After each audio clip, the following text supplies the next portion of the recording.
আল্লাহ পাক বলেছেন শোনেন, ইল্লা মান তাবা, যে অনেক গুনাহ করেছে, শিরক করেছে, জেনা করেছে, মদ খেয়েছে, বেদাত করেছে, হারাম খেয়েছে, আল্লাহ পাকের অবাধ্য হয়েছে, নামাজ পড়ে নাই, যাকাত দেয় না, ইত্যাদি ইত্যাদি অনেক অন্যায় করেছে, একদিন তওবা করে ফিরে এসেছে। আল্লাহ পাক বলছেন ইল্লা মান তাবা, যে ব্যক্তি তওবা করে ফিরে আসলো, ওয়া আমানা, এবং ঈমান নিয়ে আসলো, ওয়া আমিলা আমালান সালিহান, এবং এখন থেকে সতামল করা শুরু করলো, হোক সে নারী বা পুরুষ, যে কেউ, যে কোনো বয়সের, যে কোনো বর্ণের, যে কোনো ভাষার, যে কোনো দেশের, এগুলো কিচ্ছু যায় আসে না আল্লাহ পাকের। ইন্নাল্লাহা লা ইয়ানজুরু ইলা আজসামিকুম ওয়ালা ইলা সুওয়ারিকুম ওয়ালাকিন ইয়ানজুরু ইলা কুলুবিকুম ওয়া আমালিকুম। আল্লাহ পাক শুধু কলব দেখেন, আমল দেখেন, রক্ত মাংস বর্ণ এগুলো দেখেন না। আল্লাহ পাক ফিরে এসেছে, আমল, ঈমান এনেছে, আমল সালেহ করেছে। আল্লাহ পাক বলছে উলাইকা, এরাই তারা, ইউবাদদিলুল্লাহু সাইয়্যাতিহিম হাসানাত, এরাই সেই ব্যক্তি যাদের সমস্ত গুনাহকে আমি আল্লাহ নেকি দিয়ে পরিবর্তন করে দেব। এসব আল্লাহ অপেক্ষা করছেন আপনার জন্য। আপনার কাছে আসার গল্পটা হোক আল্লাহর কাছে আসা গল্প, এই জেনার কাছে আসার গল্প দিয়ে কোনো লাভ নাই। আল্লাহ পাক যেটা বলেছেন লা তাকরাবুজ জিনা, জিনার কাছেও যেও না, আপনি দেখবেন এখন বলা হচ্ছে জেনাটাই হচ্ছে কাছে আসার গল্প। আমি বলি শোনেন, নিমের ডাল দিয়ে দাঁত মাজেন, নিম গাছের ডাল আছে না, নিমের ডাল দিয়ে দাঁত মাজেন, এই পেস্ট ছেড়ে দেন,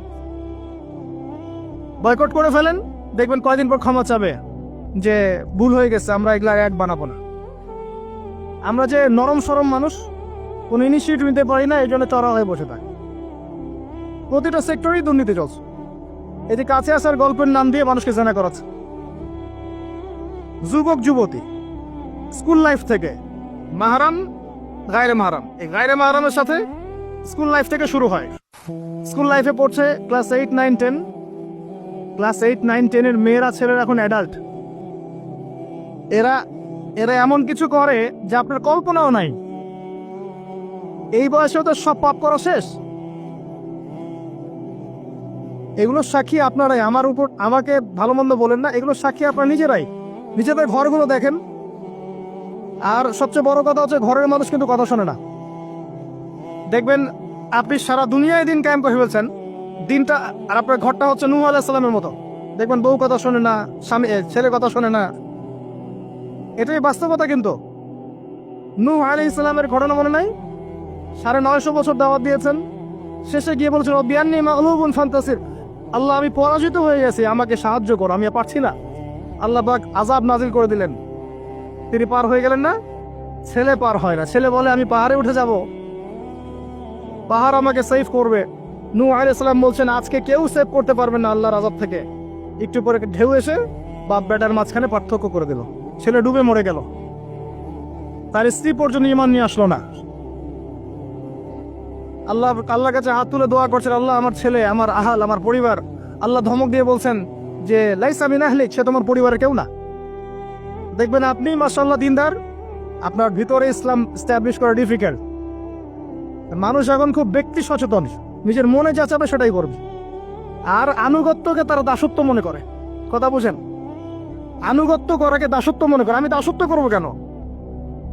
আল্লাহ এবং তার রাসূল এবং স্বামী, পরিবার, কর্তাদের আনুগত্যটাকে তারা দাসত্ব মনে করে। অতএব সুখে থাকার মূল মন্ত্র এটাই আপনার, যার যার হক তাকে তাকে দিয়ে দেন, নিজের হক আল্লাহর কাছে চেয়ে নেন, আপনি সুখে থাকবেন ইনশাআল্লাহ। আল্লাহর জন্য বাঁচেন, আল্লাহর জন্য খান, আল্লাহর জন্য পড়েন, আল্লাহর জন্য দিন কায়েম করেন, আল্লাহর জন্য আপনি ইবাদত করেন, আল্লাহর জন্য মারা যান, ইনশাআল্লাহ আল্লাহ আপনাকে জান্নাত দিবে। আর আল্লাহর কাছে আমরা সবাই একা একা ফিরে যাবো। ইন্না লিল্লাহি ওয়া ইন্না ইলাইহি রাজিউন। একা একা, একজন একজন করে হিসাব নেবেন আল্লাহ পাক। তখন আমার সাথে কেউ থাকবে? আপনার সাথে কেউ থাকবে? ইন্তেকালের পরে 40টা দিন অপেক্ষা করেন না, মানুষ মনে রাখে? রাখবে না, কাউকে রাখবে না। এটাই দুনিয়ার বাস্তবতা। দুনিয়া বড় নিষ্ঠুর। আর এগুলোর বাস্তবতা আপনারা যত দিন যাবে তত দেখবেন, উপলব্ধি করবেন। একদম কাঠামো ভেঙে যাবে, ফ্রি মিক্সিং দিয়ে, হারাম রিজিক দিয়ে, আপনার এই যে অপসংস্কৃতি দিয়ে পরিবারের কাঠামোই ভেঙে যাবে, সমাজের কাঠামো ভেঙে যাবে। মানুষ দেখবেন আত্মহত্যা করে মারা যাবে বেশি বেশি। বাবার খোঁজ নিবে না সন্তান। কিয়ামতের আলামত জানতালি দেলামাতু রাব্বাতুহা, দাসী মনিবকে জন্ম দিবে, মা বাবার সাথে দাস দাসীর মতো আচরণ করা হবে। টাকার জন্য, সম্পদের জন্য মানুষ ভাইকে হত্যা করবে, বোনকে হত্যা করবে, ছেলে ছেলে বাবাকে হত্যা করবে, মাকে হত্যা করবে, এগুলো সব কিয়ামতের আলামতের হাদিস। এগুলো আপনি বাস্তবতা মিলিয়ে দেখেন 100% মিলে যাবে। এগুলো চলছে এখন। এই জায়গায় আমি বলবো আত্মকেন্দ্রিক হন। একটা আয়াত শোনাচ্ছি আপনাকে, আমার খুব পছন্দের একটা আয়াত, এবং আল্লামা তাকি উসমানীর নাম শুনেছেন? আমার জানা মতে বিশ্ব বরেণ্য আলেমদের একজন। তিনি একটা গোটা বই লিখেছেন, পুরা বইটাই একটা আয়াতের উপরে।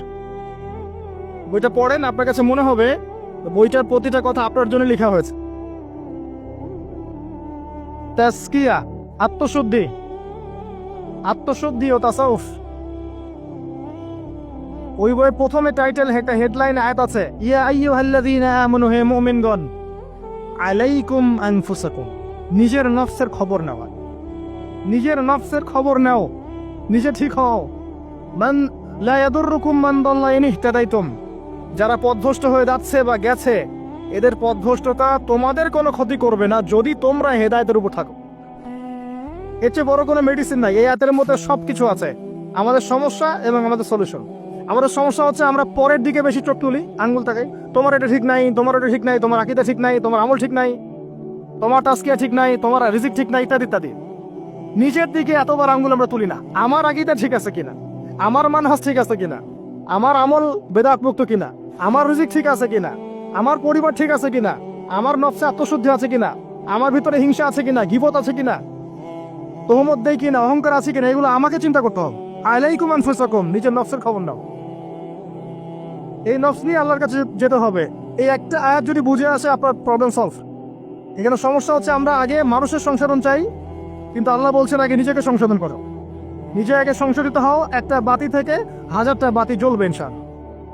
আর নিজেকে সংশোধন করতে না পারলে আমি বাতি জ্বালাতে পারবো না। তো ইভেন এখানে বসে আমি যে কথাগুলো বলছি বা বলবো বা বলা হয়, যারা বলে, তারা নিজেরা যদি সেগুলোর উপর আমল না করে, এই কথার কোনো তাসির হবে না আপনার উপরে। আপনি শুনবেন, এক কান দিয়ে ঢুকবে, আর এক কান দিয়ে বেরো যাবে, বাসায় গিয়ে ঘুমিয়ে যাবেন।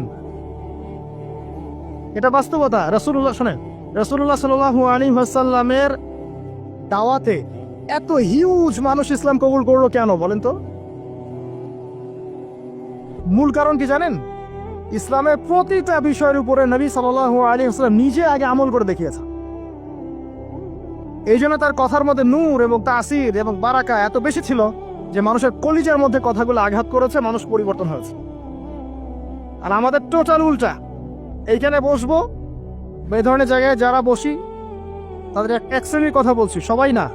এখানে অনেক মানুষ আছেন যারা আল্লাহওয়ালা, এবং যারা বেশি ভাইরাল না, যারা তো সেলিব্রিটি না, রাতের বেলা তাহাজ্জুদ পড়ছেন, দেখেন কোন মাদ্রাসায় খেদমত করছেন, এমন কিছু করছেন যাদেরকে কেউ চেনে না আল্লাহ ছাড়া, তারা আল্লাহর কাছে সেলিব্রিটি।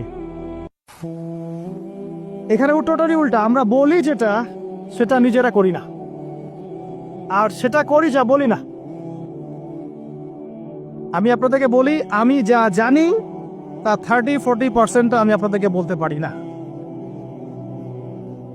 ভয়ে বলি না। আর আমি যা বলি তার 100%-এর মনে হয় 50-60-70% আমি করতে পারি না। নিজেদেরকে নিয়ে শঙ্কিত আমরা যে কি হবে। তো এই আয়াতের উপর আমল ছাড়া আমাদের কোনো গতি নাই। ইয়া আইয়ুহাল্লাযীনা আমানু, হে মুমিনগণ, আলাইকুম আনফুসাকুম, নিজের নফসের খবর নাও। লা ইয়াদুররুকুম মান দাল্লা ইন ইহতাদাতুম, তোমরা যদি হেদায়েত প্রাপ্ত হয়ে থাকো, ওদের পথভ্রষ্টতা তোমাকে ক্ষতি করবে না। ইসলামের শত্রুদের কথা বাদ দেন, আগে নিজেকে ঠিক করেন, নিজে থেকে ঠিক করেন। নিজেরা নামাজি হন আল্লাহর ওয়াস্তে, আল্লাহর ওয়াস্তে হালাল খান, পরিবার ঠিক করেন, জ্ঞান অর্জন করেন, আল্লাহর ওয়াস্তে দিনের কোনো খেদমতের চেষ্টা করেন, আপনার জানমাল সময় শ্রম দিয়ে আল্লাহর ওয়াস্তে কিছু করেন, দেশকে কিছু দেন, রাষ্ট্রকে কিছু ভালো কিছু দেন, উম্মাকে কিছু ভালো কিছু দেন, আপনার প্রতিভা দিয়ে মানুষের কল্যাণ করেন, মানবতার কোনো খেদমত করেন, কিছু একটা করেন।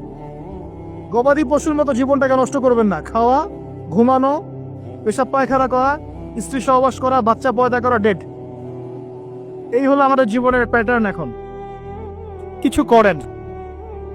সবাই তাকিয়ে আছে আপনাদের দিকে, আমাদের দিকে না, সবাই তাকিয়ে আছে আপনাদের দিকে। আল্লাহ পাক আপনাদেরকে বোঝার তৌফিক দান করুন। আর কয়েকটা কথা বলে শেষ করছি, অনেক রাত হয়ে গেছে। যত লম্বা হবে ফজরের নামাজ কাজা হয়ে যাবে। সেটা হলো, আত্মশুদ্ধির পরে হালাল রিজিকের কথা বলেছে। আল্লাহর রাস্তায় সুদ খায়েন না, ঘুষ দুর্নীতিতে যায়েন না। এরপর আমি যেটা বলবো, যে প্রকৃত মিসকিনদের কাতারে আমরা যেন না দাঁড়াই, মানুষের সাথে জড়িত কোনো হক রাখেন না। আরো বলবো, পারিবারিক আদর্শ ঠিক করার চেষ্টা করেন। আমি জানি এটা খুব ডিফিকাল্ট, নিজেকে দিয়ে বুঝি এটা খুব ডিফিকাল্ট। নূহ আলাইহিস সালামের কথা বললাম, কওমে লুত আলাইহিস সালামের কথা শুনেন, তার স্ত্রী ঈমান নিয়ে আসে নাই, নবী সাল্লাল্লাহু আলাইহি ওয়াসাল্লামের চাচারা ঈমান নিয়ে আসে নাই। এটাই সিস্টেম, এটাই নিয়ম। যখন দেখবেন দাওয়াত দিতে দিতে বোঝাতে আপনি ব্যর্থ, তখন আপনি আসহাবুল কাহফের মতো একা হয়ে যান। তাও ভালো, আসহাবুল কাহফের মতো একা হয়ে যান। একা একা দিনের পথে চলেন, আল্লাহর কাজ আপনি একাই করেন। ইব্রাহিম একা একটা উম্মাহ, তার সাথে কেউ ছিল না, সে একাই একটা উম্মাহ ছিল। আল্লাহ পাক তাকে একটা উম্মাহ বলেছেন। আর এরপর যে কথাটা বলবো, শেষ কথা, সেটা হলো আল্লাহ পাক আমাদের সবাইকেই কিছু না কিছু প্রতিভা দিয়েছেন। জান, মাল, সময়, শ্রম, কারো অর্থ, কারো মেধা, কারো লেখার ক্ষমতা, কারো বলার ক্ষমতা, কারো সংগঠিত করার ক্ষমতা ইত্যাদি। আল্লাহ পাক যাকে যে ক্ষমতা দিয়েছেন, আপনার প্রতিভাটাকে আপনি আল্লাহর পথে কাজে লাগান। ছোট্ট কিছু করেন না, এতিমদের একটা প্রজেক্ট করেন, একটা মসজিদ করেন, একটা মাদ্রাসা করেন, একটা মক্তব করেন, একটা স্কুল প্রতিষ্ঠা করেন, একটা কলেজ প্রতিষ্ঠা করেন, একটা অর্থনৈতিক কোনো সিস্টেম কিছু লঞ্চ করেন, একটা ইসলামিক এনজিও করেন, কিছু একটা করেন যা দিয়ে আপনার দিনের কোনো উপকার হয়, ইসলাম এগিয়ে যায়। ইনশাল্লাহ এভাবেই আস্তে আস্তে সবার ক্ষুদ্র ক্ষুদ্র প্রচেষ্টা ইসলাম এগিয়ে যাবে ইনশাআল্লাহ। আজ হোক আর কাল হোক, আল্লাহর জমিন, আল্লাহর দিন প্রতিষ্ঠা হবে ইনশাআল্লাহ তাআলা। এবং আল্লাহর দিন যখন প্রতিষ্ঠা হবে, সবাই সুখে থাকবে, কেউ কষ্ট থাকবে না ইনশাআল্লাহ তাআলা।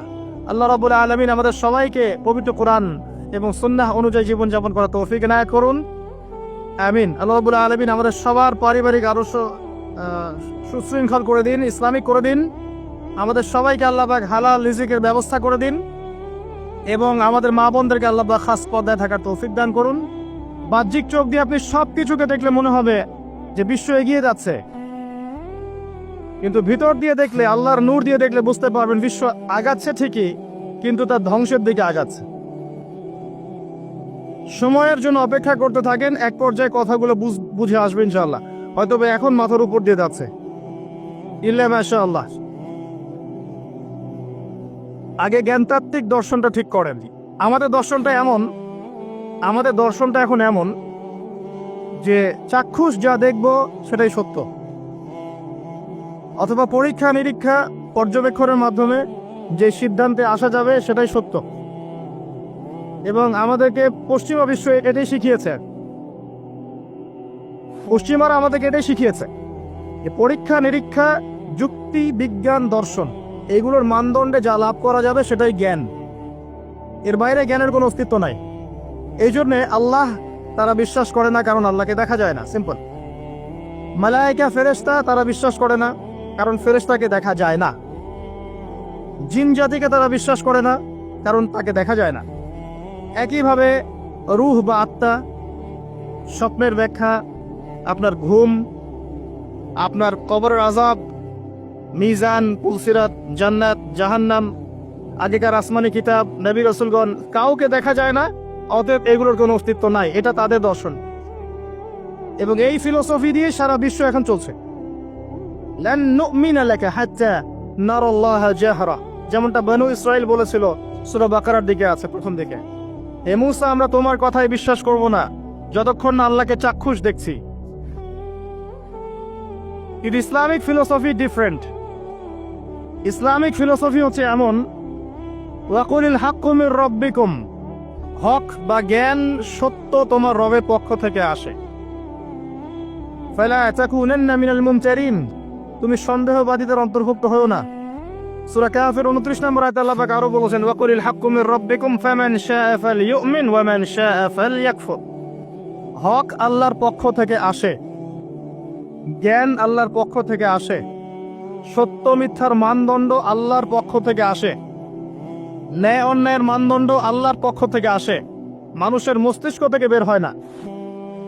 আল্লাহর পক্ষ থেকে যা আসে তাকে যুক্তি, বিজ্ঞান, দর্শন এগুলো দিয়ে প্রমাণ করা যাবেই, এটা জরুরি না। এমন অনেক বিষয় হতে পারে আল্লাহর পক্ষ থেকে আসতে পারে যেটাকে আপনি যুক্তি, বিজ্ঞান, দর্শন দিয়ে প্রমাণ করতে পারবেন না। কারণ এগুলোর সীমাবদ্ধতা আছে, আল্লাহর জ্ঞানের কোনো সীমাবদ্ধতা নাই। আমার কথা কি বোঝা যায়? কথাগুলো হয়তো ইয়াংরা বুঝতে পারবেন। আর আমি জানি লেকচার যত আগাবে মুরব্বীরা তত উঠে চলে যাবে। আমি এটা ফিল করেছি আর কি। কিন্তু আমি এটা বিশ্বাস করি আগামী দিনের ইসলামের ধারক এবং বাহক হবেন যুবকরা ইনশাআল্লাহ, এবং যুবতীরাও, এবং আমাদের পরবর্তী জেনারেশন যারা আমাদের ছেলে বা মেয়েরা আসছে তারা আমাদেরকে দ্বারা যদি খেদমত না হয়, কাজ না হয়, এবং আমরা যদি দায়িত্ব পালন করতে না পারি, আল্লাহ পাকের একটা সুন্নাহ আছে, সেটা হলো সূরা মুহাম্মাদের শেষের দিকে আছে, ইয়াসতাবদিল কওমান গায়রাকুম, আল্লাহ পাক অন্য কওমকে তোমাদের জায়গায় নিয়ে আসবেন, তোমাদেরকে সরিয়ে দিবেন। আমার মতো অপদার্থকে দিয়ে যদি কাজ না হয়, আল্লাহ পাক আমাদেরকে সরিয়ে দিবেন, দিয়ে অন্য বড় বড় স্কলার তৈরি করবেন ইনশাআল্লাহ। আল্লাহ পাকের সুন্নাহ আছে কিছু, ইন তানসুরুল্লাহ ইয়ানসুরকুম, তোমরা যদি আল্লাহকে সাহায্য করো, আল্লাহর দ্বীনকে সাহায্য করো, তবেই আল্লাহর সাহায্য আসবে, অন্যথায় আসবে না। আল্লাহ পাকের সুন্নাহ, আল্লাহর সুন্নাহ এগুলা। নাসুল্লাহ ফানাসিয়াহুম, মানুষ যদি আল্লাহকে ভুলে যায়, আল্লাহও তাদেরকে ভুলে যাবে। এগুলো আল্লাহর সুন্নাহ। ইন্নাল্লাহা লা ইউগাইয়িরু মা বিকওমিন হাত্তা ইউগাইয়িরু মা বিআনফুসিহিম, আল্লাহ পাক কোনো কওমের অবস্থা ততক্ষণ পরিবর্তন করেন না যতক্ষণ তারা তাদের অবস্থা পরিবর্তনের চেষ্টা করে না। এগুলো আল্লাহর সুন্নাহ। তাই আমাদেরকে দিয়ে যদি কাজ না হয়, খেদমত না হয়, উম্মার যদি কোনো কল্যাণ না থাকে, আল্লাহ পাক আমাদের সবাইকে সরিয়ে দিবেন ইনশাআল্লাহ, এবং নতুন কওমকে নিয়ে আসবেন। এমন হতে পারে অমুসলিমদেরকে আল্লাহ পাক ইসলামের সৌন্দর্য দেখিয়ে, ইসলাম কবুল করিয়ে এইসব জায়গায় নিয়ে আসবেন, তারা দিনের খেদমত করবে ইনশাআল্লাহ। কারণ আমরা আগাছা, নিজেকে দিয়ে বুঝতে পারছি, মানুষের দিকে চোখ তোলার, আঙ্গুল তোলার দরকার নাই, নিজেকে দিয়ে বুঝতে পারছি আমরা সবাই আগাছা। আল্লাহ পাক সূরা আরাফের 179 নম্বর আয়াতে বলেছেন, ওয়ালাকাদ যারা'না লিজাহান্নামা কাসীরাম মিনাল জিন্নি ওয়াল ইনস, প্রচুর জিন আর মানুষকে দিয়ে আমি জাহান্নাম পূর্ণ করব। খুশি হচ্ছেন? প্রচুর জিন আর মানুষকে দিয়ে আমি জাহান্নাম পূর্ণ করব। কি অপরাধ ছিল? লাহুম কুলুবুন লা ইয়াফকাহুনা বিহা, কলব দিয়েছিলাম, উপলব্ধি করতো না। ওয়ালাহুম আযানুন লা ইয়াসমাউনা বিহা, কান দিয়েছিলাম, শুনতো না। ওয়ালাহুম আ'য়ুনুন লা ইউবসিরুনা বিহা, চোখ দিয়েছিলাম, দেখতো না। উলাইকা কাল আনআম, উলাইকা কাল আনআম, উলাইকা কাল আনআম, এরা হচ্ছে গবাদি পশুর মতো। দে আর জাস্ট লাইক ক্যাটলস, গবাদি পশুর মতো। বাল হুম আদল, বরং তার চাইতেও এরা নিকৃষ্ট।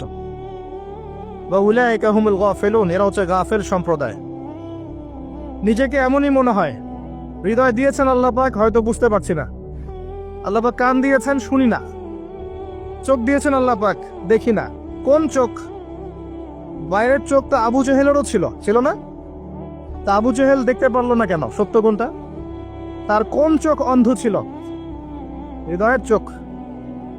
আলী রাদিয়াল্লাহু আনহু আর আবু জেহেল দুইজনকে আপনি চোখের ডাক্তারের কাছে পাঠান, চোখ টেস্ট করান, দেখবেন দুজনের বাইরের চোখ মাশাআল্লাহ 6 পারফেক্ট চোখ। এখন আবু জেহেলের কোন চোখটা অন্ধ, যে কারণে সে আলী রাদিয়াল্লাহু আনহুর মতো সত্যকে চিনতে পারলো না? উত্তর দেন। হৃদয়ের চোখ। আল্লাহ পাক এই চোখের কথা বলেছেন, ওয়ালাহুম আ'য়ুনুন লা ইউবসিরুনা বিহা, চোখ দিয়েছিলাম, দেখে নাই। তারা গবাদি পশুর মতো, বরং তার চাইতেও নিকৃষ্ট। 5 বার আজানের ডাক হচ্ছে, হাইয়া আলাস সালাহ, এক ওয়াক্ত নামাজ জামাতের সাথে পড়বে না, আপনি কি একে গবাদি পশুর চেয়ে বেশি মনে করেন? নিসাব পরিমাণ সম্পদ হয়েছে বছরের পর বছর, একদিনও যাকাত দেয় নাই, আপনি কি তাকে পশুর চেয়ে বেশি মনে করেন? সুযোগ পেলেই সুদ খাবে, ঘুষ খাবে, দুর্নীতি করবে, জিনা করবে, ব্যভিচার করবে, আপনি কি তাকে মনে করেন সে পশুর চেয়ে বেটার? ছেলেদের পোশাক পরে রাস্তাঘাটে ঘুরছে, আপনি কি মনে করছেন পশুর চেয়ে বেটার? জুয়া, ক্যাসিনো, মাদকের মধ্যে ডুবে আছে টিকটক প্রজন্ম, টিকটক প্যারালাইজ প্রজন্ম, অপদার্থ, জানোয়ারের মতো এবং একই সাথে বুদ্ধিবৃত্তিকভাবে প্রতিবন্ধী। এই প্রজন্মকে দিয়ে আপনি আশা করছেন ইসলামের পতাকা নিয়ে তারা সামনে যাবে? এরা কি জন্তু জানোয়ার চেয়ে বেটার? জীবনের কোনো উদ্দেশ্য নাই, এই যে বাবা মা পড়াশোনা করাচ্ছে, টাকা খরচ করছে লক্ষ লক্ষ কোটি কোটি টাকা, ওর জীবনে কোনো উদ্দেশ্যই নাই। 20 বছর 25 বছর পড়াশোনা করার পরে 25টা কোরআনের আয়াত সে বলতে পারে না। এটা তো অনেক দূরের কথা, ইভেন অজুর ফরজ কয়টা তাও বলতে পারবে না। কি আশা করছেন? ধর্মতাত্ত্বিক ভাবে আমরা যারা আছি দেখবেন সত্য লিপিবদ্ধ আছে কোরআন এবং হাদিসে, তারপরেও স্বীকার করবে না। সে নিজেই হক, বাকি সব বাতিল। উম্মাকে টুকরা টুকরা করতে করতে এখন 73,000 দলে ভাগ করে ফেলেছে। একটা ব্যক্তি যখন হেদায়েত প্রাপ্ত ইসলামের দিকে আসতে চাইবে, সে কনফিউজ, আমি যাব কোথায়? সবাই তো আমাকে ডাকছে হ্যামিলনের বাসিওয়ালার মতো, আসো আমার কাছে, আসো তোমার জান্নাত দরকার, আমার কাছে আসো, জান্নাতের সার্টিফিকেট নিয়ে যাও, জান্নাতের লিজ লাগলে নিয়ে যাও। অ্যাটিটিউড এরকম। আল্লাহ পাক এমনি বলেন নাই উলাইকা কাল আনআম, এরা গবাদি পশুর মতো, বাল হুম আদল, বরং তার চাইতেও নিকৃষ্ট। আল্লাহর সুন্নাহ বলছিলাম, যদি আমাদের অ্যাটিটিউড এমন হয়, আল্লাহ পাক আমাদেরকে সরিয়ে দিবেন। আল্লাহ পাকের কিচ্ছু যায় আসে না। এর বাইরে ম্যাক্সিমাম মানুষকে দেখবেন বস্তুবাদী, শুধু পেটের চিন্তা। একটা বাড়ি, একটা গাড়ি, জমি জমা, একটা চাকরি, একটা স্ট্যাটাস, আমি 3 বেলা কিভাবে খাবো, আমার পরিবার কিভাবে সিকিউর থাকবে, দ্যাটস অল। এটাই আমার লাইফের উদ্দেশ্য। ম্যাক্সিমাম আমাদের, কি দাড়িওয়ালার কি দাড়ি ছাড়া, সবারই। হ্যাঁ, আমরা যারা ইসলামের রিপ্রেজেন্টেটিভ সেজে বসে আছি, এইসব চেয়ারে বসছি, এদের মধ্যে অনেক মানুষ আছে যাদের উদ্দেশ্য দুনিয়া। এবং আমি এটা আরো ভালো বুঝতে পেরেছি এই মাহফিল করতে এসে। তার আগে আমার এগুলো বোঝা ছিল না। এরপরে বুঝতে পেরেছি যে মানুষ আসলে দুনিয়ার নেশে এত সহজে থাকতে পারে না। তো কাদের হাতে আপনি ইসলামের বিজয় যাচ্ছেন? আল্লাহু আ'লাম। আমাদের দ্বারা যদি না হয়, আল্লাহ পাক সরিয়ে দিবেন। কেমন করে সরাবেন? হয়তো করোনা দিয়ে সরাবেন, মহামারী দিয়ে সরাবেন, আরো বড় কোনো ভাইরাস দিয়ে সরাতে পারেন, পারমাণবিক যুদ্ধ দিয়ে সরাতে পারেন। আল্লাহ পাক সরিয়ে দিবেন। আল্লাহ পাকের কোনো প্রয়োজন নাই গবাদি পশু। আমি বলি আপনাকে যে এখানে যে আল্লাহ পাক বলেছেন বেশিরভাগ মানুষকে জাহান্নামের জন্য সৃষ্টি করেছি, তাদের সংখ্যাটা আল্লাহ পাক বলেছেন সূরা সহিহ বুখারীর মধ্যে 4 বার। আল্লাহ পাক বলছেন আদম আলাইহিস সালামকে ডাকা হবে কিয়ামতের মাঠে, তাকে বলা হবে তোমার সন্তানদের মধ্য থেকে জাহান্নামীদেরকে আলাদা করে দাও। আদম আলাইহিস সালাম বলবেন কতজন হে আল্লাহ? আল্লাহ রাব্বুল আলামিন তাকে জানাবেন প্রত্যেক হাজারে, listen to me very carefully, প্রত্যেক হাজারে 999 জনকে জাহান্নামের জন্য আলাদা করে দাও। নাউযুবিল্লাহ। এটা রাসূল সাল্লাল্লাহু আলাইহি ওয়াসাল্লামের সেই হাদিসের সাথে মিলে যায় যে আমার উম্মাহ 73 দলে ভাগ হয়ে যাবে, যার মধ্যে একটা মাত্র দল জান্নাতে যাবে।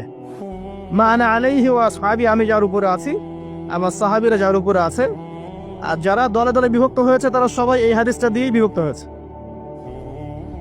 কি বুঝলেন?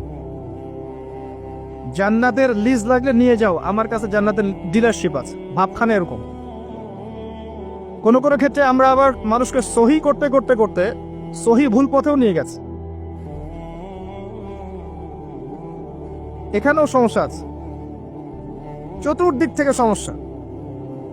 আপনার ধর্মতাত্ত্বিক দৃষ্টিভঙ্গি দেখেন, পরিবারকে দেখেন, সমাজকে দেখেন, বিশ্বকে দেখেন, প্রতিটা সেক্টরে আপনি দেখবেন অর্থনীতি, ফিতনাময় পরিবেশে আপনি বাস করছেন। এখানে বসে যদি তৃপ্তির ঢেকুর তোলেন যে আমার সব ঠিক আছে, ইনশাআল্লাহ আমি মরলেই জান্নাতের সার্টিফিকেট পেয়ে যাব, আমি বিনয়ের সাথে বলবো যে এটা ভুল হচ্ছে, এই চিন্তাটা ভুল হচ্ছে।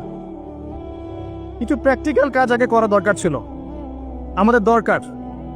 তার মধ্যে প্রথমটা হচ্ছে জ্ঞান অর্জন করা। মুসলিম যুবকদের এখন প্রথম কাজ জ্ঞান অর্জন করা। বড় বড় চিন্তা পরে, আগে জ্ঞান অর্জন করেন। ইকরা বিসমি রাব্বিকাল্লাযী খালাক, এই আয়াতের উপর আমল করেন। কি জ্ঞান অর্জন করবেন? যারা মাদ্রাসা লাইনে পড়ছেন পড়তে থাকেন, যারা জেনারেল লাইনে পড়ছেন পড়তে থাকেন। উভয় দিকের যে দ্বিমের মেরুকরণ আছে, এটাকে আপনাকে হারমোনিয়াসলি কানেক্ট করতে হবে।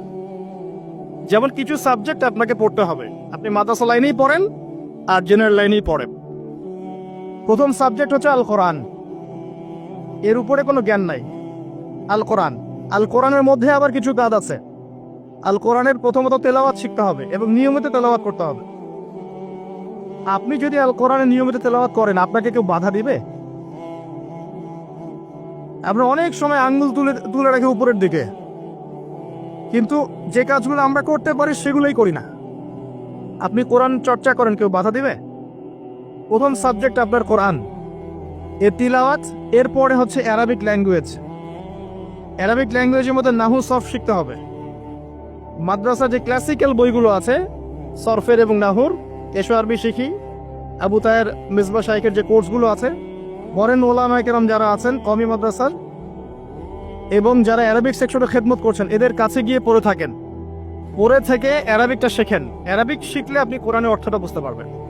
আর কোরআনের অর্থ না বুঝলে আল্লাহর নূর আপনার কলবে আসবে না। কোরআনের অর্থ না বুঝলে আল্লাহ নূর কোশ্চেন কালেও আসবে না, আপনি খিদির হতে পারবেন না। এবং এই কোরআন কোনো সাম্প্রদায়িক বই নয়, এটা সবার জন্যে। এই কোরআন সবার জন্য, পুরো মানব জাতির জন্যই, শুধু আমাদের মুসলিমদের অথরিটি না, এটা আমাদের পৈতৃক সম্পত্তি নয়, এটা পুরো মানব জাতির জন্য। এবং কোরআনের সাথে আপনাকে তাফসিরগুলো পড়তে হবে। আপনার কাছে যে তাফসিরটা ভালো মনে হয়, হোক সেটা জালালাইন অথবা মারিফুল কোরআন অথবা ইবনে কাসির, যেটা আপনার কাছে বেস্ট মনে হয় সেটাই পড়েন। আমি এখানে সংকীর্ণ মানসিকতা আর মানহাজ মাযহাবের এই যে বিভক্তি, এগুলো থেকে আপনাদেরকে ঊর্ধ্বে চিন্তা করতে বলছি। এগুলো ঊর্ধ্বে ওঠেন, আপনি পরিপূর্ণ জ্ঞান পাবেন ইনশাআল্লাহ। একটা সম্প্রদায়ের সাথে কানেক্টেড হয়ে থাকলে বাকিদের কাছ থেকে আর জ্ঞান পাবেন না, ফুল স্টপ। আপনি একটা সম্প্রদায়ভুক্ত হয়ে গেলে আপনি বাকিদের থেকে আর জ্ঞান পাবেন না। আপনার কাছে মনে হবে এটাই চূড়ান্ত হক, এর বাইরে কোনো হক নাই। কিন্তু আপনি যদি নিশ্চয়ই বিমানে চড়েছেন কখনো, যদি আপনি ফ্লাই করে থাকেন উপরে, উপর থেকে জমিনটাকে দেখতে যেমন লাগে, আপনি আকাশে আছেন, এখন জমিনটাকে দেখেন কেমন লাগে, আপনাকে ওই জায়গা থেকে চিন্তা করতে হবে। আপনি সবার উপরে ওঠেন, বাহির থেকে সবকিছুকে দেখেন, তাহলে আপনি বুঝতে পারবেন কার মধ্যে কি আছে। কোন একটা ঢুকে গেলে আর বুঝতে পারবেন না এখানে কি সমস্যা আছে, আপনার চোখের সামনে পর্দা পড়ে যাবে। কথা কি বুঝতে পারেন? আল্লাহ বোঝার তৌফিক দান করুন। কোরআন শেখেন, তাফসীর পড়েন। আপনি ফিকহি বিষয় উদার হয়ে যান। এখানে কোনো সংকীর্ণতার অবকাশ নাই। ইসলামের বৈচিত্র্য ইসলামের সৌন্দর্য। ইসলামের এই বৈচিত্র্যটাই ইসলামের সৌন্দর্য। কেউ যদি বলে যে এই দল এটাই চূড়ান্ত হক, এর বাইরে হকের কোনো মানদণ্ড নয়, সে ডাহা মিথ্যা কথা বলছে। ফিকহি বিষয়ে সাহাবায়ে কেরাম উদার ছিলেন। যাদের কাছে যতটুকু দলিল পৌঁছেছে অতটুকুর আলোকে তারা তাদের দল বানিয়ে নিয়েছে। কিন্তু এর মাঝখানেও একটা উম্মাতান ওয়াসাতা আছে, মধ্যম পন্থায় চিন্তা আপনাকে করতে হবে, সংকীর্ণ মানসিকতা থেকে বের হতে হবে। ওই আব্বাসীয় খেলাফতের সময় যখন মঙ্গোলিয়ানরা আক্রমণ করেছিল বাগদাদকে, এই জায়গাটা ভালো করে বোঝেন। যখন মঙ্গোলিয়ানরা আক্রমণ করেছে বাগদাদকে, তখনও কিছু মানুষ বসে বসে ঝগড়া করছিল, বাহাস করছিল যে কাকড়া খাওয়া হালাল না হারাম। আমার কথা বুঝতে পারেন? কাকড়া খাওয়া হালাল না হারাম এটা নিয়ে বাহাস করছিল। অলরেডি মঙ্গোলিয়ানরা হামলা করে দিয়েছে। পুরো বৈশ্বিক প্রেক্ষাপটে আমরা এখন সেটাই করছি। পুরো বিশ্বের প্রেক্ষাপটে মুসলিমদের যে অবস্থা, এখন আমরা অভ্যন্তরীণভাবে এটাই করছি। কে হাত কোথায় বাঁধবেন, কে কোথায় পায়ে পা লাগাবেন কি লাগাবেন না, আস্তে আমিন বলবেন না জোরে বলবেন, তারাবির নামাজ সামনে তারকা বাস আসবে, 20 পড়বেন না 8 পড়বেন, ঈদের নামাজ কত তাকবীরে পড়বেন ইত্যাদি। যে মাসআলাগুলোকে নিয়ে সাহাবায়ে কেরামের যুগ থেকে শুরু করে ইখতিলাফ চলে আসছে, এগুলো নিয়ে আমরা কিয়ামত পর্যন্ত ইখতিলাফ করতেই থাকবো। বলেন ঠিক, তাই না? এটাই করছি আমরা। এবং সারা বিশ্বের প্রেক্ষাপটে আমাদেরকে আজকে চতুর্দিক থেকে গলার মধ্যে রশি পেঁচিয়ে টান দেয়া হয়ে গেছে, খালি ফাঁসির কাস্টে ঝোলা বাকি এখন আমাদের। উদাহরণটা এভাবে দিতে পারি আমি, যারা বোঝা তারা বুঝবেন ইনশাআল্লাহ। সমুদ্রের ধারে দাঁড়িয়েছেন কখনো? অনেকে দাঁড়িয়েছেন, ওখানে কিছু চোরাবালি থাকে, আছে চোরাবালি আছে। এই চোরাবালিতে কেউ যদি ডুবে যায়, দেখা যায় যে আস্তে আস্তে তার হাঁটু, তারপরে তার কোমর, তারপর বুক আস্তে আস্তে ডুবতে থাকে। আমাদের অবস্থাটা এখন এমন হয়েছে যে প্রথমে আমাদের উম্মাহ, এই দেহটা একটা চোরাবালিতে পড়েছিল। পরে তার প্রথমত টাকনু পর্যন্ত ডুবেছে। সে হাত পা ছোড়াছড়ি করছে, আমাকে বাঁচাও, আমাকে উঠাও। চারপাশে উম্মার অনুসারী মানুষরা ছিলেন, তারা বলছে নড়াচড়া করবেন না, নড়াচড়া করবেন না, নড়াচড়া করলে আরো ডুবে যাবেন, ওইভাবে থাকেন। উম্মাহ বেচারা এভাবেই ছিল। তারপর আস্তে আস্তে আস্তে আস্তে তার হাঁটু পর্যন্ত ডুবে গেল। সে অস্থির হয়ে ছটফট করছে, আমাকে বের করো, আমাকে বের করো, আমি ডুবে যাচ্ছি। আশপাশের মানুষ বলছে রিল্যাক্স, নড়াচড়া করবেন না, নড়াচড়া করলে আপনি ডুবে যাবেন। এভাবে আস্তে আস্তে কোমর, আস্তে আস্তে বুক, এখন গলা পর্যন্ত ডুবে গেছে। এখনো উম্মাহ চিৎকার করছে, আমাকে বের করো, আমাকে বের করো, আমি ডুবে যাচ্ছি। আশপাশের মুসলিমরা বলছে নড়াচড়া করতে যায় না, নড়াচড়া করতে যায় না, ওইটাও ডুবে যাও। কে টেনে তুলবে একে এখন? যারা আশপাশে আছে এই দুরবস্থায় এবং এই দায়িত্ব পালন করে নাই, আল্লাহ পাক অচিরে তাদেরকে সরিয়ে দিবেন ইনশাআল্লাহ, কোনো সন্দেহ নাই। নতুন কোনো কওম আসবে ইনশাআল্লাহ, নতুন কোনো প্রজন্ম আসবে ইনশাআল্লাহ, যারা এই উম্মাহটাকে আবার তুলবে ইনশাআল্লাহ। এবং আমরা জানি, আমরা আখিরুজ্জামান স্টাডি করে দেখেছি যে বিশ্বের সামনে এমন সময় আসবে যখন ঈসা ইবনে মারিয়ামকে আল্লাহ পাক নামাবেন, এবং এই বিষয়ে কোনো সন্দেহ নাই। আর নেটো যদি চেষ্টা করে তাকে থামাতে পারবে না। কথা বুঝতে পারেন নাই? পৃথিবীর কোনো শক্তি তাকে আটকাতে পারবে না। আল্লাহ পাক এটা বলে দিয়েছেন, সিরিয়ার দামেস্কের সাদা মিনারের উপরে দুইজন ফেরেশতার কাঁধে ভর করে ঈসা ইবনে মারিয়ামকে আল্লাহ পাক পাঠাবে। হাদিস এভাবে এসেছে, তার চুলগুলো ছিল ব্রাউন কালার এবং অনেক কাত পর্যন্ত লম্বা। চুলগুলো দিয়ে টপটপ করে পানি পড়তে থাকবে, দেখে মনে হবে মুক্তা ঝরে পড়ছে। এত স্পেসিফিকলি কোন কিতাবে বলা থাকতে পারে, কোন রিলিজনের মধ্যে থাকতে পারে ইসলাম ছাড়া? ইসলামই তো সেই রিলিজন যেখানে আপনি হায়েজ নিফাসের মাসআলা পাবেন, পররাষ্ট্রনীতিও পাবেন। অন্য কোথাও আছে? ঈসা ইবনে মারিয়ামের চুল দিয়ে টপটপ করে পানি পড়তে থাকবে, এটা পর্যন্ত বলা আছে। এবং আল্লাহ পাক বলেছেন, তার রাসূলের মাধ্যমে জানিয়েছেন সাল্লাল্লাহু আলাইহি ওয়াসাল্লাম, যে ঈসা ইবনে মারিয়াম প্যালেস্টাইনের বাবেলুদ নামক জায়গায় মাসিহুদ দাজ্জালকে হত্যা করবে ইনশাআল্লাহ। এবং এখান থেকে, ওই জেরুজালেম থেকে তিনি পুরো বিশ্বে ইসলামী খেলাফা বাস্তবায়ন করবেন। এটা কত বছর পর? এটা ননসেন্স প্রশ্ন। এটা কত বছর পর? এই প্রশ্নটা হচ্ছে এমন প্রশ্ন যে আদম আলাইহিস সালাম আর হাওয়া আলাইহিস সালাম যে গাছের ফল খেয়েছিলেন, ওই গাছের নাম কি? এই প্রশ্ন যেমন ভিত্তিহীন, ননসেন্স প্রশ্ন, এরকমই ননসেন্স প্রশ্ন হচ্ছে কত বছর পর এটা হবে। এটা দিয়ে আপনার কি দরকার? কত বছর পর হবে এদি আপনি কি করবে, এদি আমি কি করব? আর আমরা তো অপদার্থ, আগাছা, আমাদের সাথে এগুলো সাথে, আমাদের তো বেসিকই ঠিক নাই। ঈসা ইবনে মারিয়াম এর হাতে আল্লাহ রাব্বুল আলামিন 40 বছর পৃথিবীর খেলাফা রাখবেন ইনশাআল্লাহ তাআলা। তখনকার যে প্রজন্মটা থাকবে, এই প্রজন্ম ইনশাআল্লাহ ওই চোরাবালিতে ডুবে যাওয়া উম্মাহকে টেনে বের করবে ইনশাআল্লাহু আযজা ওয়া জাল। এখন সময়ের অপেক্ষা করে বসে থাকার জন্য আপনাকে পাঠানো হয়নি, আমাকে পাঠানো হয়নি। আল্লাহ পাক কিছু দায়িত্ব দিয়েছেন। প্রথমটা বলছিলাম, আপনাকে জ্ঞান অর্জন করতে হবে, এবং জ্ঞান অর্জনের প্রথম ধাপ হচ্ছে আল কোরআন, যে সেক্টরে পড়াশোনা করেন। তারপরে আপনি আসবেন আরবি ভাষা সাহিত্যে, এরপরে আসবেন তাফসিরে, অনুবাদে, এরপরে হাদিসের কিতাবগুলো পড়বেন। এবং লাভ দিয়ে কঠিন হাদিস পড়তে যাবেন না, রিকোয়েস্ট। আগে লাভ দিয়ে খপ করে সহিহ বুখারী ধরতে যাবেন না, আপনি বিভ্রান্ত হয়ে যাবেন। আই রিপিট, লাভ দিয়ে খপ করে সহিহ বুখারী ধরতে যাবেন না, আপনি বিভ্রান্ত হয়ে যাবেন। বলতে পারেন যে বেদাতি কথা বলছি কিনা, এটা ফকিহদের কথা, যারা ফুকাহায়ে কেরাম তাদের কথা।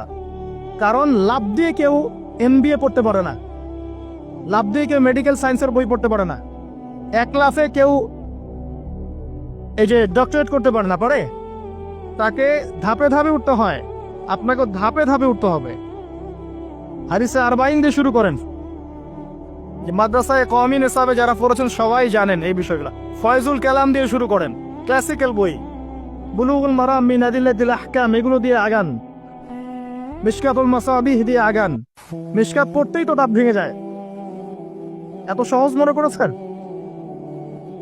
2-4 পাতা হাদিস পড়ে নিজেকে মুফতি মনে করবেন না, ক্লাসিক্যাল বইগুলো অনেক কঠিন। এবং যারা আলেম ওলামা হয়েছেন এমনি এমনি হন নাই, সুদীর্ঘ পথ পাড়ি দিয়ে আলেম হয়েছেন। যখন আপনি কম জানবেন তখন মনে হবে যে আমি অনেক জানি, যখন বেশি জানবেন মনে হবে কিচ্ছু জানি না। আমার কথা বুঝতে চেষ্টা করেন। যখন কম জানবেন মনে হবে অনেক জানি, আমি পণ্ডিত, এটা হালাল এটা হারাম, এটা জায়েজ এটা নাজায়েজ। যত বেশি জানতে থাকবেন, যত বেশি আলেম ওলামার সোহবতে পড়ে থাকবেন, দেখবেন আপনি কিচ্ছু জানেন না। এবং যত দিন যাচ্ছে আমি নিজেকে এই জায়গায় ফিল করি যে আমি আসলে কিছুই জানি না। এবং আমি যেখানে বসে কথা বলছি,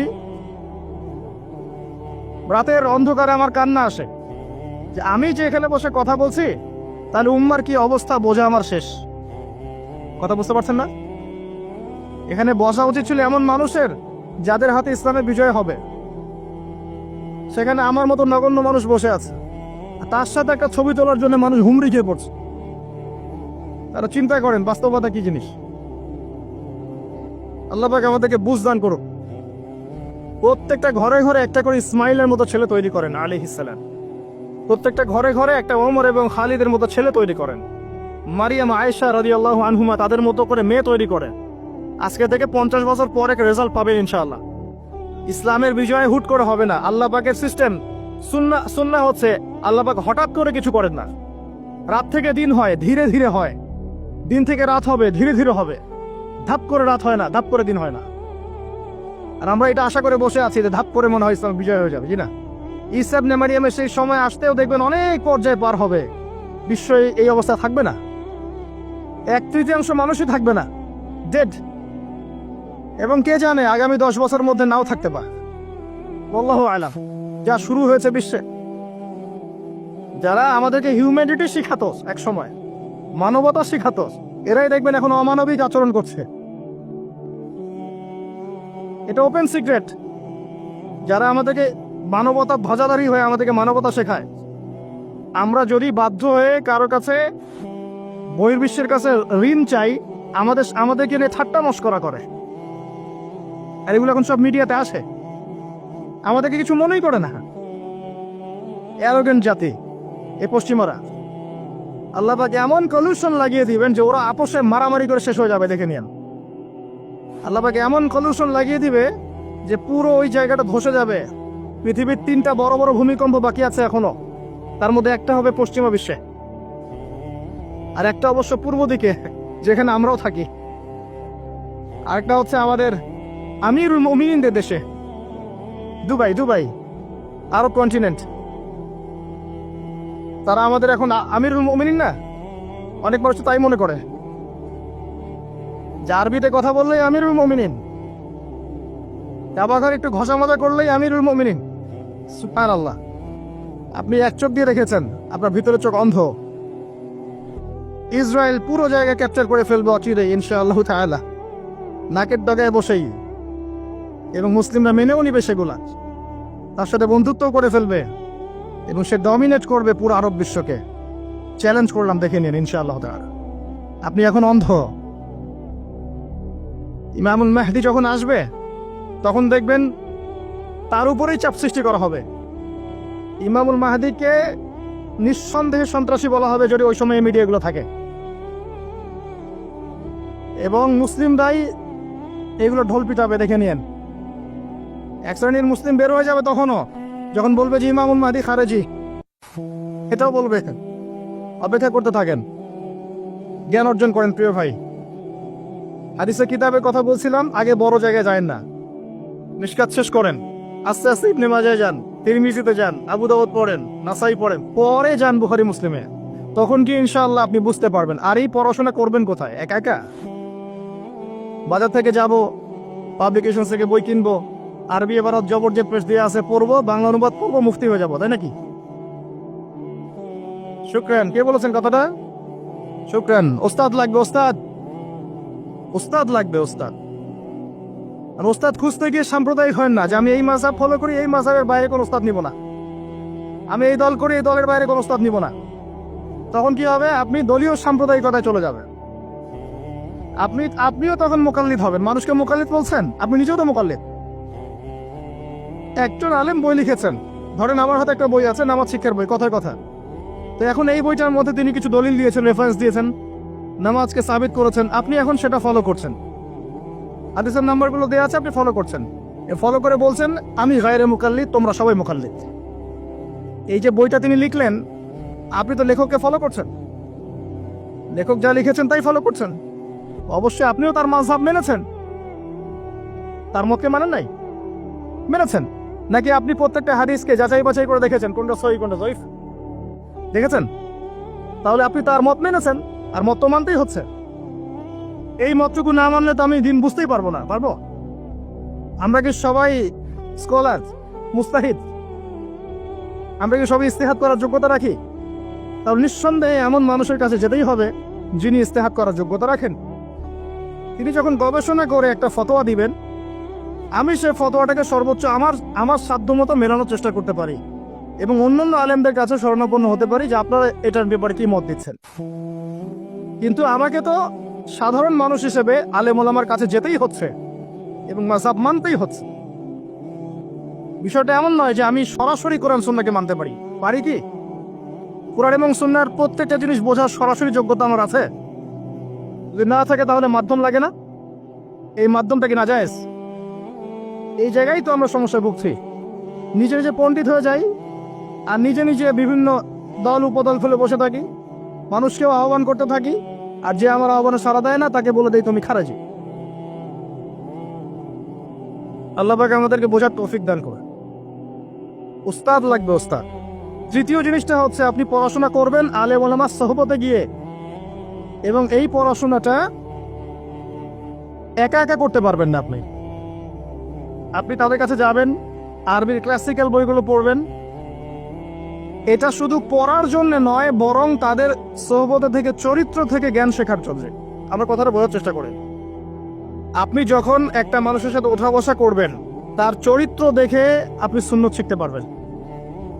রাসূলুল্লাহ সাল্লাল্লাহু আলাইহি ওয়াসাল্লাম এমনভাবে কি ইসলাম শিখিয়েছিলেন, একটা কাগজের মধ্যে সূরা লিখে দিলেন, বাসায় যাও পড়ে নিও? সাহাবীদেরকে এমনভাবে শিখিয়েছেন? সাহাবায়ে কেরাম কোরআন সুন্নাত আর সোহবতে এসে শিখেছেন, তাকে দেখে শিখেছেন। কেমন করে তিনি কথা বলেন, কেমন করে ওঠেন, কেমন করে বসেন, কেমন করে চিন্তা করেন, কিভাবে তিনি ঘোড়সাওয়ার হন, বাসায় কি করেন, নামাজ কেমন করে পড়েন, প্রতিটা বিষয় তিনি তারা দেখে দেখে দেখে দেখে আয়ত্ত করেছেন। আব্দুল্লাহ ইবনে মাসউদ রাদিয়াল্লাহু আনহু সম্পর্কে বলা হয় যে তিনি এমনভাবে নবী সাল্লাল্লাহু আলাইহি ওয়াসাল্লামকে দেখেছেন, কপি করার চেষ্টা করেছেন, যে তিনি উঠতেন তার মতো করে, বসতেন তার মতো করে, কথা বলতেন তার মতো করে। সুবহানাল্লাহ। সোহবতেই আপনাকে নূর দিবে ইনশাআল্লাহ। এবং যখন আল্লাহর নূর প্রাপ্ত মানুষের কাছে গিয়ে আপনি থাকবেন, তখন আপনি বুঝতে পারবেন যে আপনার ভিতরে কোথায় ত্রুটি আছে। আপনার ভিতরে ত্রুটি কোথায় কোথায় আছে এটা আপনি ধরতে পারবেন না, মানুষ ধরিয়ে দিতে হবে। এবং আল্লাহওয়ালা মানুষটা যদি ধরিয়ে দেয় এবং আপনি সংশোধন করে নেন, তখন আপনি সঠিক পথ পাবেন ইনশাআল্লাহ। সোহবত, এই সোহবত আপনাকে তাজকিয়া দিবে। তাজকিয়া মানে কি? আত্মশুদ্ধি। তাজকিয়া মানে আত্মশুদ্ধি, এবং আত্মশুদ্ধি হচ্ছে এখনকার সবচেয়ে বড় বিষয়। আত্মশুদ্ধি নাই, বড় বড় লেকচার দিয়ে লাভ নাই। আত্মশুদ্ধি কখন আসবে? যখন কলবে নূর আসবে। কলবে নূর কখন আসবে? যখন আপনি বেশি বেশি কোরআন তেলাওয়াত করবেন, 1 নাম্বার। 2 নাম্বার, যখন আপনি বেশি বেশি মৌতের ফিকির করবেন। 3 নাম্বার, বেশি বেশি কবরের চিন্তা করবেন, পরকালের চিন্তা করবেন। 4 নাম্বার, বেশি বেশি আপনি আল্লাহর জিকির করবেন। 5 নাম্বার, বেশি বেশি আল্লাহর কাছে দোয়া করবেন। কম খাবেন, কম ঘুমাবেন, কম স্ত্রী সহবাস করবেন, কম মানুষের সাথে মিশবেন, কম কথা বলবেন। নূর আসবে ইনশাআল্লাহ। যত বেশি খাবেন, যত বেশি ঘুমাবেন, বেশি বেশি যৌন সম্পর্ক করবেন, হালাল হলেও বেশি বেশি করবেন, বেশি বেশি খাবেন, বেশি বেশি কথা বলবেন, আর বেশি বেশি মানুষের সাথে আড্ডা পিটায় বেড়াবেন, কলবের নূর নষ্ট হয়ে যাবে। এগুলো হালালের মধ্যে। আর হারাম যদি হয়, মদ পান করেন, জেনা করেন, ব্লু ফিল্মস দেখেন, পর্নোগ্রাফি দেখেন, মেয়েদের সাথে ডেটিং করেন, ফ্রি মিক্সিং করেন, হাবিজাবি, তাহলে তো নূরের কোনো প্রশ্নই নাই, নূরের সাথে আপনার কোনো সম্পর্কই নাই তখন। এগুলোর পরেও আরো বিষয় আছে। এগুলোর পরের বিষয় হচ্ছে কলব থেকে কয়েকটা বিষয় দূর করতে হবে। আবার 1 নাম্বার, দুনিয়ার প্রেম। দুনিয়ার প্রেম দূর করতে হবে। দুনিয়াতে থাকতে হবে মুসাফিরের মতো। সকালে আছেন, সন্ধ্যার গ্যারান্টি নাই, সন্ধ্যায় আছেন, সকালের গ্যারান্টি নাই। দুনিয়াতে মুসাফিরের মতো। দুনিয়ার প্রেম দূর করতে হবে। 2 নাম্বার, মনের মধ্যে হিংসা রাখা যাবে না। কি রাখা যাবে না? যেটা রাখা আমাদের এখন ফরজ। এই হিংসা রাখা এখন মুসলিমদের ফরজ হয়ে গেছে। হিংসা না করলে পেটের ভাতটুকু হজম হয় না। কারো রাইজিং দেখলেই, একটু রাইজিং দেখলেই হিংসা। হিংসা রাখা যাবে না। 3 নাম্বার, আত্ম অহংকার রাখা যাবে না, ইগো রাখা যাবে না, লৌকিকতা রাখা যাবে না, রিয়া প্রদর্শন করা যাবে না, এবং ওই যে গীবত, তুহমত, অপবাদে যে অপসংস্কৃতি আছে এগুলো থেকে দূরে থাকতে হবে। ইনশাআল্লাহ তাআলা আল্লাহর নূর আপনার কলবে আসবে ইনশাআল্লাহ। তখন ইনশাআল্লাহ তাআলা আপনি খিজির হবেন আলাইহিস সালাম, যে কিনা অনেক দূর পর্যন্ত দেখতে পারে, যা মূসা আলাইহিস সালাম পর্যন্ত পারেন নাই। সুবহানাল্লাহ। আসেন, এই খিদির আলাইহিস সালামকেই আল্লাহ পাক বলেছেন শেষ জামানার সবচেয়ে জ্ঞানী মানুষ। মানে জামানা না, পুরো ইউনিভার্সের সবচেয়ে জ্ঞানী মানুষ। মূসা আলাইহিস সালাম বলেছিলেন আমার চেয়ে জ্ঞানী কেউ নেই, আল্লাহ পাক বলেছেন খিদির আছে। শেষ জামানার সূরা আল কাহফ এর মধ্যে তার কথা আছে। এটা আপনাকে ডাইরেকশন দিচ্ছে, শেষ জামানায় যদি আপনি হকপন্থী হতে চান, আলোর সন্ধান পেতে চান, খিদির আলাইহিস সালামের মতো দূরদর্শিতা সম্পূর্ণ হতে হবে। আল্লাহ পাক তৌফিক দান করুন। হাদিসের বইগুলো পড়েন, ওস্তাদের কাছে গিয়ে শেখেন। এরপরে সোহবত আপনাকে আত্মশুদ্ধি দিবে। আত্মশুদ্ধির কিছু পথ ও পদ্ধতি বলে দিলাম। এখানে আমি একটা হাদিস বলবো, এই হাদিসটা খুব ভালো করে শোনেন। আল্লাহ রাব্বুল আলামিন বলেছেন হাদিসে কুদসি, যে আল্লাহ পাক যেগুলো ফরজ করেছেন, ওয়াজিব করেছেন, এগুলো যখন একজন বান্দা নিয়মিত করতে থাকে এবং এর সাথেও নফল কাজ করতে থাকে, আল্লাহ পাক সেই বান্দাকে ভালোবেসে ফেলেন। আল্লাহ পাক যখন কোনো বান্দাকে ভালোবাসেন, তাকে ডেকে নিয়ে আসেন, তাকে ডেকে নিয়ে বলেন, সরি, এই যে আপনি ওঠাউঠি করছেন, আমার কনসেন্ট্রেশন নষ্ট হচ্ছে। যখন আল্লাহ পাক কাউকে ভালোবাসেন, তখন জিবরাইল আলাইহিস সালামকে ডেকে নিয়ে আসেন। ডেকে নিয়ে এসে বলেন যে পৃথিবীতে অমুকের পুত্র অমুক, তাকে আমি ভালোবাসি, হে জিবরাইল তুমিও তাকে ভালোবাসো। এরপর জিবরাইল আলাইহিস সালাম তাকে ভালোবাসতে থাকেন এবং অন্যান্য মালায়েকাদেরকে ডেকে জিবরাইল আলাইহিস সালাম বলেন, আল্লাহ অমুককে ভালোবাসেন, আমিও তাকে ভালোবাসি, তোমরা সবাই তাকে ভালোবাসো। এরপর সমস্ত ফেরেশতারা তাকে ভালোবাসতে শুরু করে। এরপর ফেরেশতা মণ্ডলী পৃথিবীতে আসেন, এসে দুনিয়াবাসীকে উদ্দেশ্য করে বলেন যে অমুকের পুত্র অমুককে আল্লাহ ভালোবাসেন, জিবরাইল ভালোবাসে, আমরা ভালোবাসি, তোমরা সবাই তাকে ভালোবাসো।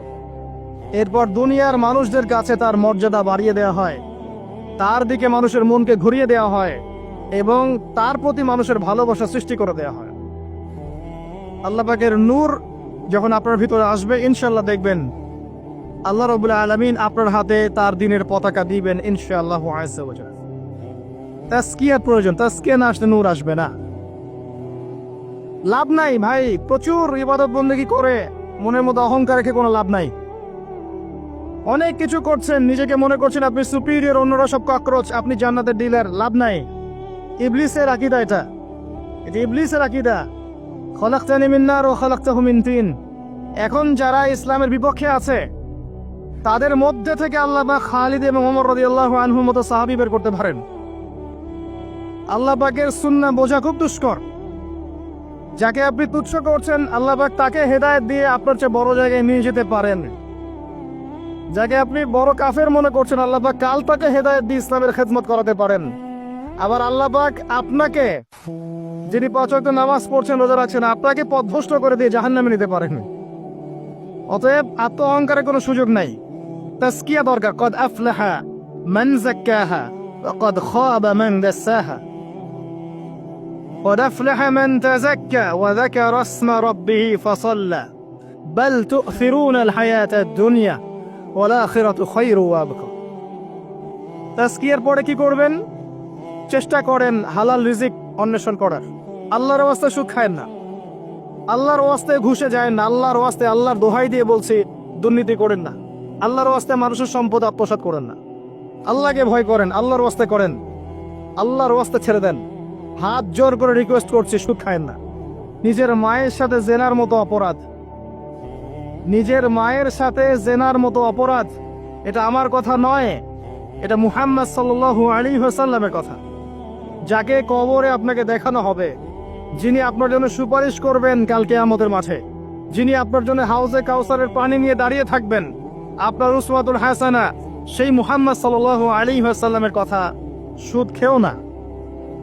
এর সর্বনিম্ন পাপ নিজের মাকে বিয়ে করা, নিজের মায়ের সাথে জেনা করা। কেউ যদি এই সমাজে নিজের মায়ের সাথে জেনা করে থাকে, কালকে সকালে রাস্তায় বের হয়, আপনি চাইবেন তাকে রজম করে মেরে ফেলতে, চাইবেন না? এই কাজ দিব্যি আমরা করছি। সর্বোচ্চ পাপ সুদের, আল্লাহ এবং তার রাসূলের সাথে যুদ্ধ করা। অনেক দিন আয়াতটা বলেছি, আবারও বলছি, শোনেন। কারণ কিছু মানুষের কানে ঢুকতেই চায় না কথা। আল্লাহ পাক বলেছেন, ইয়া আইয়ুহাল্লাযীনা আমানু, হে মুমিনগণ, ইত্তাকুল্লাহ, আল্লাহকে ভয় করো। ওয়াযারু মা বাকিয়া মিনার রিবা, সুদের অবশিষ্ট অংশগুলো ছেড়ে দাও। ইন কুনতুম মুমিনিন, যদি প্রকৃতপক্ষে মুমিন হয়ে থাকো। ওয়া ইল্লাম তাফআলু, যদি তোমরা এই কাজ না করো। শুনেন আল্লাহর কথা। আল্লাহ বলছেন, যদি তোমরা এই কাজ না করো, ফাযানু বিহারবিন মিনাল্লাহি ওয়া রাসূলিহি, তাহলে আল্লাহ এবং তার রাসূলের সাথে যুদ্ধের ঘোষণা শুনে না। The path is yours. Choose your path. রাস্তা আপনার, আপনি চুজ করেন কোন পথে আপনি যাবেন। কেউ বাধ্য করবে না আপনাকে। লা ইকরাহা ফিদ্দিন, দিনে কোনো বাড়াবাড়ি নাই। তরোয়াল দিয়ে কেউ বলবে না যে সুদ খেও না। তরোয়ালের জোরে কেউ বলবে না যে ইসলাম কবুল করো। ইসলাম এগুলো হারাম। ইসলাম এভাবে ছড়ায় নাই। এগুলোর সাথে ইসলামের কোনো সম্পর্ক নাই। ইসলামের নামে যারা সন্ত্রাসবাদ ছড়িয়েছে এবং জঙ্গিবাদ ছড়িয়েছে, এগুলোর সাথে ইসলামের কোনো সম্পর্ক নাই। ইসলাম বাধ্য করবেন আপনাকে, কিন্তু আপনি রাস্তা ওয়াহাদাইনাহুন নাজদাইন, দুটা পথ আমি দেখিয়ে দিয়েছি, আপনি একটা চুজ করেন। ইম্মা শাকিরা ওয়া ইম্মা কাফুরা, ইচ্ছা হলে আপনি কুফরি করেন, ইচ্ছা হলে কৃতজ্ঞ হন। আল্লাহ বলেছেন সুদ খেও না। নিজের মায়ের সাথে জেনা করা, আল্লাহ এবং তার রাসূলের সাথে যুদ্ধ করা। আপনি পথ চুজ করেন। একটা টাকা যদি হারাম থাকে রিজিকে, আপনার ইবাদত কবুল হবে না। সে যেই হোক, দাড়ি টুপি পাগড়ি জুব্বাওয়ালা মানুষও যদি সুদ খায়, জায়েজ হয়ে যাবে না। পৃথিবীর সমস্ত মানুষ যদি ভোটাভুটি করে যে সুদ হালাল, হালাল হয়ে যাবে না। পরিবারের হালাল রিজিকের ব্যবস্থা করেন। অনেক মানুষ দেখা হয়, কথা হয়, মেসেঞ্জারে টেক্সট করে, হোয়াটসঅ্যাপে নক করে, বড় চাকরি করতো, 60,000 70,000 80,000 টাকা বেতন পেত, তখন রিজিকে বরকত ছিল না, ছেড়ে দিয়েছে, চায়ের দোকান দিয়েছে, এখন রিজিকে বরকত আছে। আজকে একজনের সাথে দেখা হয়েছে, তিনি ইউএস বাংলা এয়ারলাইন্সে কাজ করেন। আমাকে বলছেন, ভাই, মুরব্বী মানুষ, আমার পরিবারের সদস্য সংখ্যা বেশি ছিল, হারাম জবে ছিলাম, সুদ খেতাম, সুদি এনজিওতে কাজ করেছি, আপনার লেকচার শুনেছি, আলহামদুলিল্লাহ, আল্লাহ পাক শুনিয়েছেন তাকে, এখানে আমার কোনো ক্রেডিট নাই, তিনি ছেড়ে দিয়েছেন, এখন এখানে কাজ করেন। আমি বললাম, পরিবারে কি কোনো সমস্যা হয়, রিজিকে বরকত আছে না? তিনি বলছেন, এখন বারাকার শেষ নাই। বলছে, কেউ অসুস্থ হয় না পরিবার আমার এখন, আগে ডেইলি অসুস্থ হতো। আমার টাকা চুরি চামারি হয় না, আগে আমার টাকা আত্মসাৎ হয়েছে। বরকত কি জিনিস আপনাকে বুঝাই। বরকত চোখে দেখা যায় না। আপনি হালাল রিজিকে থাকেন, দেখবেন আপনার পরিবারের মানুষ কম অসুস্থ হচ্ছে, খরচ কমে গেল, আপনার সম্পদ চুরি ডাকাতি হচ্ছে না, নিরাপদ আছে। আপনার অল্প রিজিক আল্লাহ রহমত বরকত ঢেলে দিলেন, অল্প খেয়ে আপনি তৃপ্ত। মেডিসিনে খরচ নাই, অসুস্থতার খরচ নাই, আজে বাজে কোনো খরচ নাই, কারণ আপনি হারাম খাচ্ছেন না। বরকত চোখে দেখা যায় না, এটা বুঝতে হয়। আবার দেখবেন মাসে কোটি টাকা আর্ন করছেন, এই যে বড় একটা ক্যান্সার, এই যে কিডনি ড্যামেজ, এই যে ব্লাড চেঞ্জ করতে হচ্ছে, একটা রোগ শেষ হচ্ছে আরেকটা শুরু হচ্ছে, বাবার অসুখ, মায়ের অসুখ, এই সমস্যা ওই সমস্যা একটার পর একটা লেগেই আছে। এই প্রজেক্ট নষ্ট হচ্ছে, ওই প্রজেক্ট নষ্ট হচ্ছে, আবার মানুষ ছিনতাই করছে, চুরি ডাকাতি করছে। এটা আল্লাহ পাকের গজব। রহমত বরকত চোখে দেখা যায় না, এটা আপনাকে বিশ্বাস করতে হবে যে আল্লাহর পক্ষ থেকে এগুলো আসে। ইমানের 6 পিলার সব তো গায়েব, আল্লাহ বিশ্বাস গায়েব, মালায়েকা ওয়া কুতুবিহি ওয়া রুসুলিহি ওয়াল ইয়াউমিল আখির ওয়াল কদরি খায়রি ওয়া শাররি, সবই গায়েব। অদৃশ্য বিশ্বাসের নামই তো ঈমান। তো বরকত রহমত কি দেখা যাবে? দেখা যাবে না। রূহ বা আত্মাকে দেখেছেন? আপনার শরীরে নাই। এভাবেই আল্লাহ রহমত বরকতে বিশ্বাস করতে হবে। আল্লাহ পাক ইনশাআল্লাহ তাআলা আপনার হালাল অল্প রিজিকে বারাকা দিবেন ইনশাআল্লাহ। আল্লাহর ওয়াস্তে দুর্নীতি করেন না, আল্লাহর ওয়াস্তে করেন না। আমি বলি একটা হাদিস শোনাই, আমরা তো দায়িত্ব পেলে অনেক খুশি হই। রাসূলুল্লাহ সাল্লাল্লাহু আলাইহি ওয়াসাল্লাম বলেছিলেন, হে আবু যর, তুমি কখনো দুইজন ব্যক্তির দায়িত্ব নিতে যেও না। যদি দুইজন ব্যক্তির দায়িত্ব নাও, যেন তোমাকে ছুরিবিহীন জবাই করে ফেলা হয়েছে, কারণ প্রত্যেককে তার দায়িত্ব সম্পর্কে জিজ্ঞাসা করা হবে। আমরা তো খুশি হই। রাসূল সাল্লাল্লাহু আলাইহি ওয়াসাল্লাম বলেছেন, তোমরা কি জানো সবচেয়ে বড় মিসকিন কে? সবচেয়ে বড় মিসকিন কে? দরিদ্রকে? সাহাবীরা বলছেন, আমরা তো মনে করি যার কাছে অর্থ সম্পদ কম সেই বড় মিসকিন। আল্লাহ রাসূল বলছেন, ভুল। শোনো, সবচেয়ে বড় মিসকিন সেই ব্যক্তি যে ব্যক্তি পরকালে অনেক নেকি নিয়ে উঠবে, নামাজ, রোজা, হজ, যাকাত, ওমরা, হজের নেকি, বিশাল বিশাল নেকি। এরপরে সে দেখবে সামনে মানুষ দাঁড়িয়ে আছে, কারো গীবত করেছে, কাউকে তহমত দিয়েছে, কাউকে অপবাদ দিয়েছে, কারো টাকা চুরি করেছে, কাউকে অন্যায়ভাবে জুলুম করেছে, কাউকে পিটিয়েছে, কারো সম্পদ লুট করেছে ইত্যাদি। তখন আল্লাহ পাক বলবেন, শোধ করে দাও। কিভাবে শোধ করা হবে? ফেরেশতারা জিজ্ঞাসা করবেন, আল্লাহর পক্ষ থেকে হুকুম আসবে, এই ব্যক্তির নেকিগুলোকে ওদের আমল নামে কনভার্ট করো, শেয়ার ইট পাস করে দাও। ওটা আরো বড় টেকনোলজি হবে ইনশাআল্লাহ তাআলা। বলার সাথে সাথেই আপনার নেকি আমার নেকি দেখা যাবে চলে গেছে, নাউজুবিল্লাহ।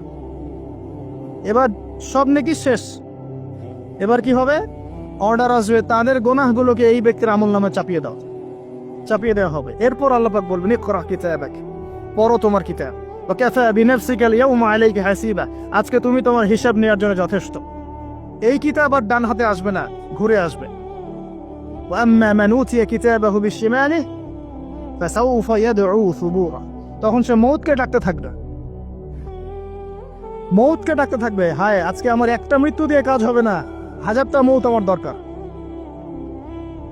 সুবহানাল্লাহ, ইন্না লিল্লাহি ওয়া ইন্না ইলাইহি রাজিউন। এই হচ্ছে তাদের পরিণতি যারা অন্যের সম্পদ আত্মসাৎ করে খাবে। আল্লাহ পাক আমাদেরকে বোঝার তৌফিক দান করুন, এবং মানুষের সাথে জড়িত হক যাদের থাকবে, আল্লাহ পাক যেন আমাদেরকে মানুষের সাথে জড়িত কোনো হক না রাখেন, পবিত্র অবস্থায় দুনিয়া থেকে নেন, আল্লাহুম্মা আমিন। কারণ দুনিয়াতে যার হক তাকে দিয়ে দেন। ভাই, আমি একটা কথা বলেছি, কথাটা ভাইরাল হয়েছে অনেক।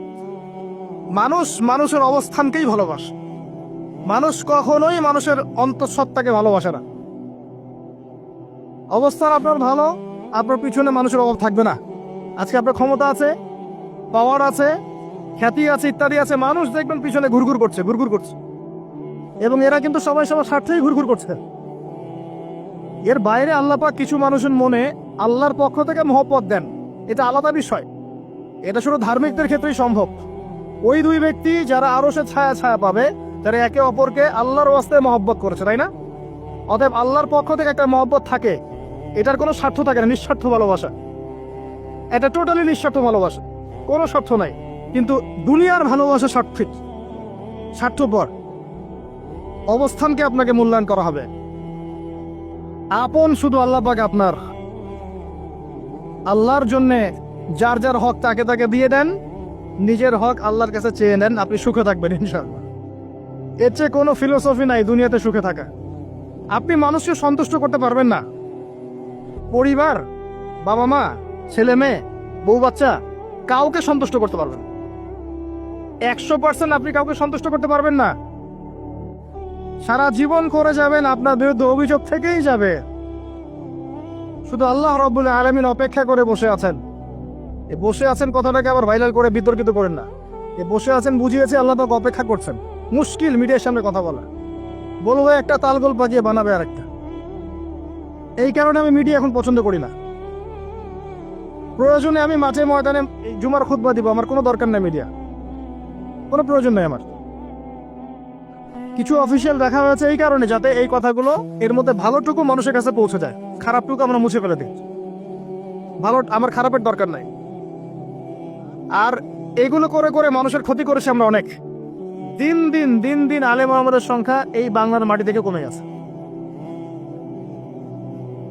যে কথাটা বলছিলাম, হক দিয়ে দেন, আপনি আপনার হক আল্লাহর কাছে চেয়ে নেন। মানুষকে আপনি সুখী করতে পারবেন না। আল্লাহ পাক অপেক্ষা করছেন আপনার জন্য। আপনি কখন তওবা করে তার দিকে ফিরে আসবেন, দিন আল্লাহ পাক আপনাকে মাফ করে দিবেন।